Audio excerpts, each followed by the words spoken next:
ब्रह्म में लीन है। अगर ऐसा है तो बताओ नरक किस जगह स्थित है? जब सारा संसार ही ब्रह्म में डूबा हुआ है, ब्रह्म में ही लीन है, तो नरक किस जगह है बताओ? क्योंकि कहा जाता है कि अमुक मत वाले व्यक्ति नरक भोगी बनेंगे। कुछ विद्वान कहते हैं कि कुछ मतों के वाले लोग जो है नरक भोगी बनेंगे। और जब आप ये बताएं, जब सब जगह ब्रह्म ही है, जब सभी जगह ब्रह्म ही है, तो फिर नरक कैसे रह सकता? सब जगह यदि ब्रह्म ही है तो वहां नरक कैसे रह सकता? कबीरदास जी यहाँ सवाल कर रहे हैं। यदि सभी जगह ब्रह्म है तो नरक कैसे रह सकता? नरक कहाँ रह सकता? सभी जगह यदि ब्रह्म है तो नरक कहाँ रह सकता? सदगुरु कबीरदास जी कहते हैं, वही लोग स्वर्ग नरक की बातें करते हैं।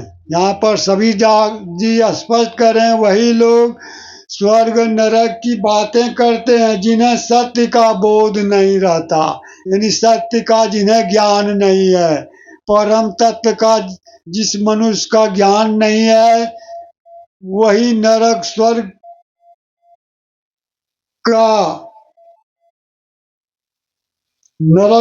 का बातें करता है।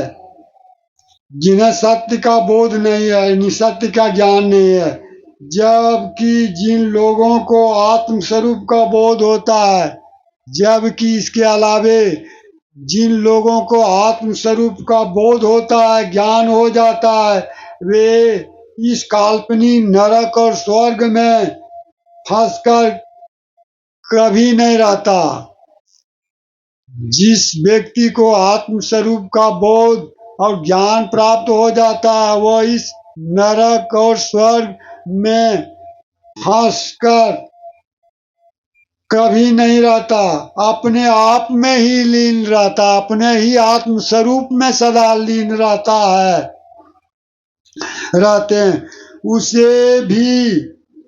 उसे कहीं आना जाना नहीं पड़ता, अपने आप में ब्रह्म में लीन रहता है, उसी कहीं आने जाने की जरूरत नहीं पड़ता। अर्थात वे शास्त्र जाल में फंसकर भयभीत नहीं होते। कबीरदास जी कहते हैं कि हमें पाप पुण्य से कोई भय नहीं है। कबीरदास जी यहाँ कह रहे हैं, हमें पाप और पुण्य से कोई भय नहीं होता है, और हम शास्त्रों के बहकावों में भी नहीं आते।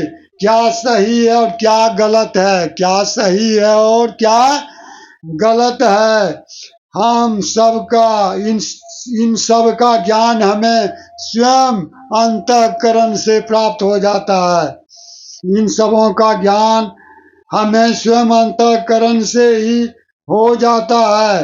हम स्वर्ग और नरक के चक्कर में भी नहीं फंसते। जिस प्रकार संसार की सारी वस्तुएं अपने निवास स्थान पर टिकी हुई है, संसार कबीरदास जी यहाँ बता रहे हैं, हम नरक और स्वर्ग की चक्र में नहीं फंस कर रहते हैं। जिस प्रकार संसार की सभी वस्तुएं अपने जगह पर टिकी हुई रहती है, जैसे मान लिया कि सूर्य सदा आसमान में टिका रहता है और सभी लोग पृथ्वी पर टिकी है, और जलचर प्राणी सभी जल के अंदर टिके हैं, सभी अपने निवास स्थान में ही रहते हैं प्रकृति में। निवास स्थान पर टिकी रहती। उसी प्रकार हर मनुष्य को अपने निवास स्थान पर टिकी रहती है। उसी प्रकार हर मनुष्य अपने निवास स्थान अर्थात निश्चेतन स्वरूप में स्थित रहना चाहिए। जिस तरह सभी वस्तुएं अपने निवास स्थान पर टिकी रहती है, उसी प्रकार हर मनुष्यों को अपने निवास स्थान अर्थात निश्चेतन स्वरूप में ही स्थित रहना चाहिए, और जीव का अपने चेतन स्वरूप में ही लीन हो जाना ही मोक्ष कहलाता है। और जीव का अपने निज चेतन स्वरूप में ही लीन हो जाना मोक्ष कहलाता है। जब तक जीव अपने निज स्वरूप चेतन में लीन नहीं होगा, ब्रह्म लीन नहीं होगा, तब तक मोक्ष नहीं प्राप्त करेगा।